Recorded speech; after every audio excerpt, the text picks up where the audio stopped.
What's up, everybody? Chad here with Stokes Mazda TV, and I got over here to the left Mr. Steve Bird. Now, Steve drives a Mazda Miata. He owns a Mazda Miata. What year is yours, Steve? 2010. So he's got a 2010. He's brought it out to a few of the car shows we got going on out here, and his car is really nice. And he got a lot of nice options and aftermarket features on it. We just got the 2016 MX-5 in, and I wanted him to come out and take a test drive and let me know what he thinks compared to what he thinks about this one. So we're about to hit the road. We are about to hit the road. Yeah. Now, this is your first time driving the 16 model, is that right? Yes, sir, it is. Okay.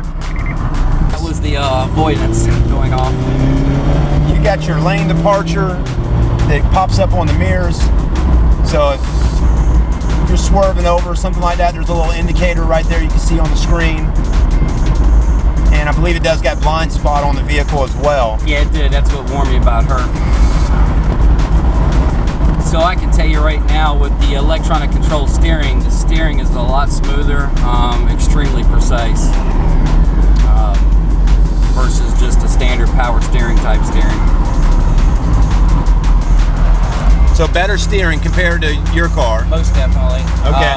If you're used to a little bit tighter steering wheel, you're going to want to get used to it because your movements are going to be exaggerated. In other words, just slightly, because you can see right now, very little movement in the steering wheel makes the car pitch in each direction rather quickly. So I am in paddle shift mode right now. One of the changes that they made on this car is you have down on the left side and up on the right side, whereas the original, the NC, had 2 down buttons and 2 up buttons. The up paddles were behind the steering wheel, and the down paddles were on the thumb position on the steering wheel. This has just paddles only, still attached to the steering wheel, which is awesome, versus the column. And like I said, down is on your left and up is on your right. More like a European setup. What do you think about the power so far? How's it feeling? Well, the power is actually awesome. I can feel it versus mine. Mine is also a paddle shifter, automatic. The actual power on this is extremely instant when you step on it.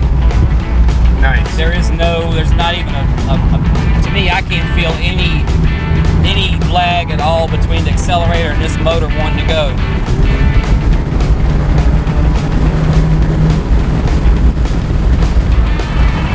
Folks, he's using the paddle shifters right now. I mean, this is real deal, folks. We are going probably about 55 miles per hour riding down the highway.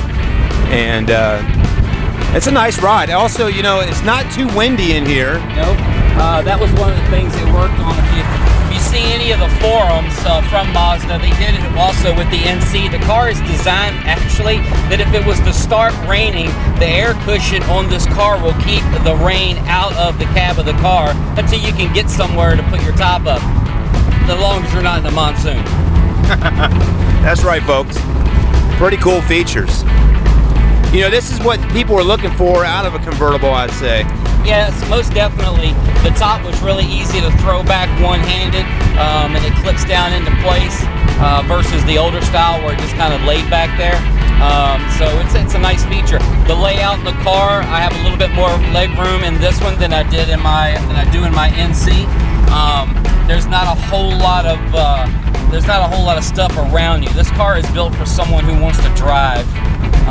I do like that they kept the analog tachometer and speedometer, but they do have a digital fuel gauge, a digital oil temperature, and it also still gives you your miles per gallon. Nice. You know, one thing that I noticed just sitting in the front seats is the hood. I mean, let's take a look at that for a second if we can. Yeah, you actually get a little bit more road visual than you do on the other one. The way they dip the hood down, a lot of nice fender flare, gives you really a sporty look, but I can see down right over the edge of the car very well, actually. Yeah. Now this car's got xenon headlamps, I think some techie features like Bluetooth cell phone system, navigation, and I like the screen. It's not in your way, it's not up over the dashboard. You have to actually look over it. It's actually put in a really nice position. And the seats are very comfortable. Yeah, it looks like there's some speakers in the back of the seats. Yeah, they went back to the speakers in the seats, which have come a long way. versus what they had the first time. I haven't heard them myself. I'm more into the driving of the car, but from what I've heard, that the performance of the seat speakers, excuse me, are extremely well. They're actually designed to help with all the noise that you do get. You will get some noise in a convertible, that's inevitable.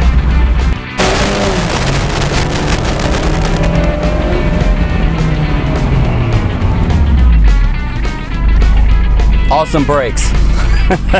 The 0 to 60 has definitely changed. It's a lot quicker off the line. The nose definitely picks up on hard acceleration. The paddle shift mode is extremely smooth and very fast.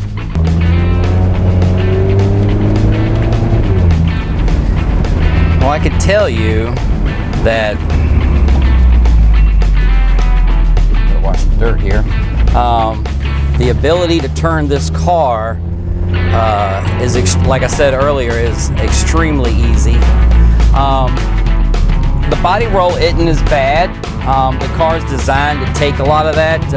There are some mods you can do, like I did to mine with some a little bit beefier sway bars. But this car did outstanding in performance by a lot of third-party companies that put it against like the Subaru BRZ and a few other cars, and it actually came out on top. The only thing that was ever said about it was a little bit of the body roll, but the way Mazda designed the car, it takes it, it doesn't hurt it, but it just means that you could do so much more to it and actually get even more performance out of it. Yes, braking in the corners, hard steering. The back end won't come out unless you want it to. Like, I have all the electronic controls turned off right now. I'm actually in more control of the car now than we were when we got here. You don't want to do that in wet weather. I'm really pleased with the brakes, the steering. They really did their homework with this car. Unbelievable. Unbelievable. Extremely impressed.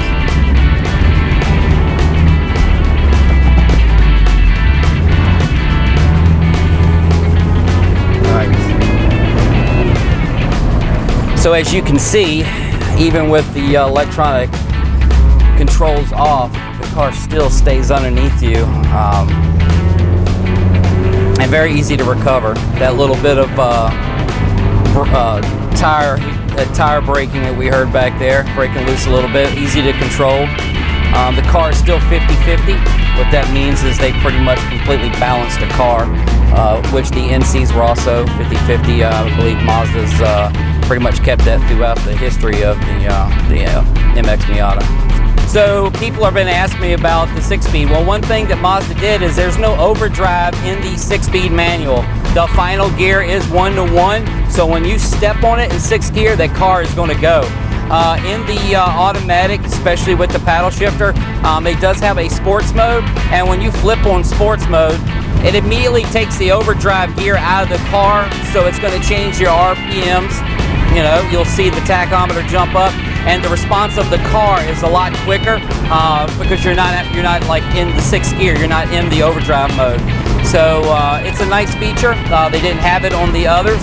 You actually had to go into paddle mode on mine. There's not a button to actually press to put it in a sports mode. So it's a nice feature. A lot of the modern sports cars have a sports button, and it's nice to see it on the car. Well, we're back at the dealership. The drive was awesome, and well, there you go. So something new, the windows, for those who've probably been in a BMW Mercedes, you notice that the window just dropped as I opened the door. What that means is for those who buy the rag top, as we like to call it, it's going to give you a tighter seal around the top, which is pretty awesome. I'm actually surprised to see that. I have yet to hear anybody talk about that in any of the reviews I've seen.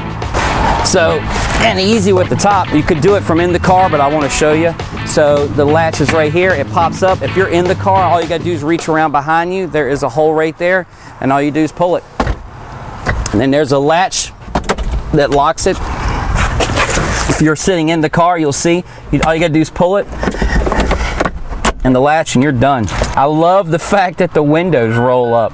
That is awesome. And also, when you go to put the top down,